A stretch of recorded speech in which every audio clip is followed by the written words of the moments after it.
Welcome. Listing Notice 3 identifies activities that require an environmental authorization prior to their commencement within specific identified geographical areas. Unfortunately, many of these identified geographical areas are not readily known. So in the next series, we explain what some of these identified geographical areas are and how to find them.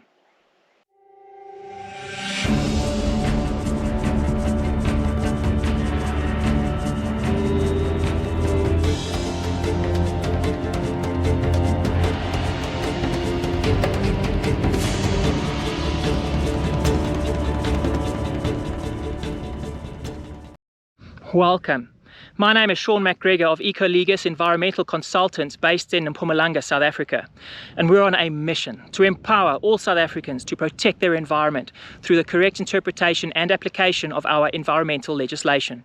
So if you want to learn how our environmental law applies to you and avoid unnecessary and costly mistakes, if you want to increase your knowledge and skills to reduce your reliance on external consultants, if you're in need of mentorship, or you want to earn CPD points for your professional registration like SACNASP, you'll want to subscribe to this channel. You can subscribe by swiping over the logo to the bottom right hand side of your screen. Don't forget to click on the bell notification icon so that you can be notified the moment we upload a new video. And if you believe in the message and you want to help us spread that message, we would sincerely appreciate the support by liking the videos. Thank you. We start a new series, Am I in an Identified Geographical Area? And the title of this video is Urban Areas, Threatened Ecosystems and Focus Areas. Those are the three identified geographical areas that we will be focusing on in this video. Let's start with an easy one, like urban areas. I'm going to use listed activity 12 of listing notice 3 as an example. It reads, the clearance of an area of 300 square meters or more of indigenous vegetation, except where such clearance of indigenous vegetation is required for maintenance purposes, undertaken in accordance with the maintenance management plan. Now, the specific identified geographical areas vary for each province. So in the Eastern Cape, for example, this particular activity is applicable to, among other areas outside urban areas within 100 meters inland from an estuarine functional zone. An urban area means areas situated within the urban edge as defined or adopted by the competent authority, or in instances where an urban edge has not been defined or adopted, then it refers to areas situated within the edge of built-up areas. So the first thing a person needs to do is actually approach the relevant provincial or national Department of Environmental Affairs and find out whether they have indeed defined or adopted an urban edge. And if they haven't, then they will need to determine whether you are located inside or outside the edge of built-up areas. In other words, this function remains the responsibility of the competent authority, not the environmental assessment practitioner or a local or district municipality. Now look, granted there will be instances like this where I am today, we are clearly outside an urban edge. Okay, nonetheless, the competent authority should always remain involved. The only time that an urban area or urban edge is defined by a municipality or planning department will be relevant or applicable to listing notice 3 is if it has been adopted by a competent authority in terms of the National Environmental Management Act. In the Free State, this activity is applicable to, among other areas within any critically endangered or endangered ecosystem listed in terms of Section 52 of the National Environmental Management Biodiversity Act, or prior to the publication of such a list, then in an area that has been identified as critically endangered in the National Spatial Biodiversity Assessment of 2004. Now, a national list of ecosystems that are threatened and in need of protection has been published in Government Notice number 1002 on the 9th of December 2011. However, the listing of ecosystems has taken a phased approach. So this first list consists only of threatened terrestrial ecosystems. The ecosystem threat status of the other realms like marine, estuarine and inland aquatic or fresh water was not included in the listing process. Nonetheless, the National Spatial Biodiversity Assessment of 2004 is no longer applicable, and the national list of threatened ecosystems remains the trigger for a basic assessment in terms of listing notice 3.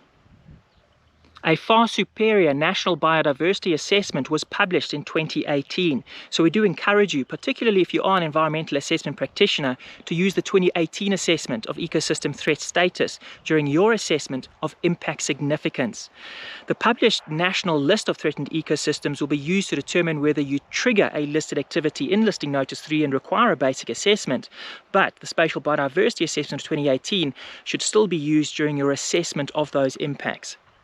In the future, steps will be taken to prepare for the possible publication of national lists of threatened ecosystems in the marine, inland aquatic and estuarine realms.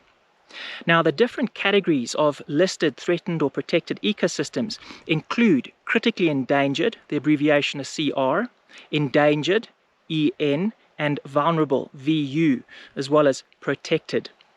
In this example, that is listed activity 12 of Listing Notice 3, only two categories, the critically endangered and endangered ecosystems, are applicable in the Free State. I will include a link to the published list of threatened ecosystems and the National Biodiversity Assessment of 2018 in the description below. Finally, National Protected Area Expansion Strategy Focus Areas, what a mouthful, are excluded from the listed identified geographical areas in the example we've been using, and that is listed activity 12 of Listing Notice 3. Nonetheless, I want to include it here because it is directly linked to the National Biodiversity Assessment which I've just discussed. The first National Protected Area Expansion Strategy was developed in 2008, in part as a response to the National Spatial Biodiversity Assessment of 2004, which highlighted that many ecosystems were underprotected.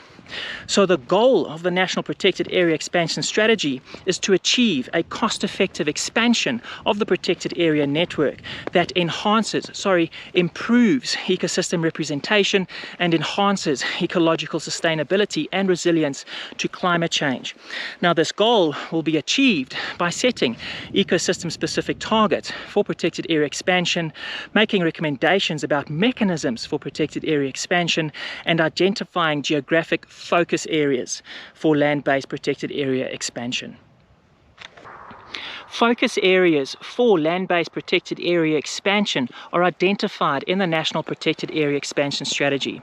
They are large, intact, unfragmented areas of high importance for land-based protected area expansion, suitable for the creation or expansion of large protected areas. I will include a link to the National Protected Area Expansion Strategy for South Africa, published in 2016, in the description below. Now, that document refers to priority areas, which is synonymous with the focus areas. In fact, the focus areas for land-based protected area expansion, as well as critically endangered and endangered ecosystems, are different categories of what is called biodiversity priority areas. And the source documents, that would be the National Biodiversity Assessment and the National Protected Area Expansion Strategy for South Africa, are types of spatial biodiversity plans. So in the next few videos, as we explain more identified geographical areas, you'll discover that they are in fact different categories of biodiversity priority areas, and their source documents are different kinds of spatial biodiversity plans. I just want to try and help you understand the lingo. In conclusion and summary, you'll need to confirm an urban edge or the edge of a built-up area with the relevant national or provincial Department of Environmental Affairs, because they are the competent authority when it comes to this particular identified geographical area. Then refer to Government Notice 1002, published on the 9th of December 2011, for the national list of ecosystems that are threatened and in need of protection, as well as the National Biodiversity Assessment of 2018. So the first document will be needed, or data will be needed, to determine whether you trigger a listed activity, and then the second document will be needed during your assessment of impact significance. And then finally, if you are looking for National Protected Area National Protected Area Expansion Strategy focus areas, then you'll need to consult the National Protected Area Expansion Strategy for South Africa, published in 2016. Once again, all the links are provided in the description below. And that's it. I really hope this has been helpful, and thank you so much for taking the time to watch it. If you have joined the MPU and Corsi tiers of our membership program, then you will receive an additional video. I return to the computer to show you how to find 2 of these identified geographical areas, which also happen to be biodiversity priority areas, that is the threatened ecosystems and focus areas for land-based protected area expansion, using the web-based screening tool and SANBI's website. We search specifically for those data layers or data sets.